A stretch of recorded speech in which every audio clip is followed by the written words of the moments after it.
আসসালামু আলাইকুম beautiful viewers, this is নদী হিয়ার। তো আজকে দুপুর লাঞ্চ নিয়ে চলে আসলাম আপনাদের মাঝে। তো আজকে দুপুর লাঞ্চ ছিল সরপুঁটি ভাজি, পেঁয়াজ ধনেপাতা এবং কাঁচামরিচ দিয়ে একটি ভর্তা, লাল শাক ভাজি, আর ছিল শোল মাছের মাথা দিয়ে পালং শাক রান্না, সাথে ছিল লেবু। তো আমি শুরুতেই ভাতের মধ্যে লেবু চিপে নিয়েছিলাম। লেবু চিপে একটু ভাত মাখিয়ে তার মধ্যে একটু লাল শাক দিয়ে এক লোকমা ভাত মুখে নিয়ে নিলাম। ভাল লাগছিল, শীতের শাক যেহেতু। তারপরে কাঁচামরিচ পেঁয়াজ ধনেপাতা দিয়ে যে ভর্তাটা করা হয়েছিল সেটা নিয়ে নিছি।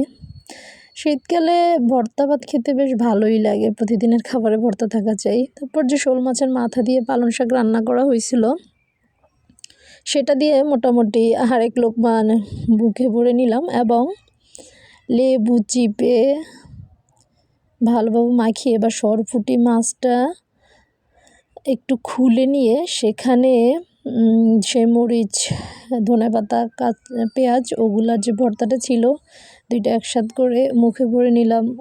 অসাধারণ টেস্ট ছিল, বেশ ভালো লাগছিল। তারপরে সরপুঁটি মাছটা আর একটু খুলে নিয়ে এভাবেই খাচ্ছিলাম, বেশ ভালো লাগতেছিল। আর একটু লাল শাক নিয়ে খাওয়া হচ্ছিল। তারপর আরেকটু ভর্তা নিয়ে আরেক লোকমা খেতে বেশ ভালো লাগছিল। খাবারগুলো বেশ মজাদারই ছিল, যেহেতু দুপুরবেলা খাবার একটু প্রত্যেক খাবার একটু মাছ মাংস বা শাক সবজি এগুলো থাকা চাই, যেহেতু প্রোটিনের পরিমাণ থাকা উচিত। তো আজকে মাংস ছিল না, এগুলো দিয়ে চালানো হয়েছে। ধন্যবাদ সবাইকে ভিডিওটি দেখার জন্য।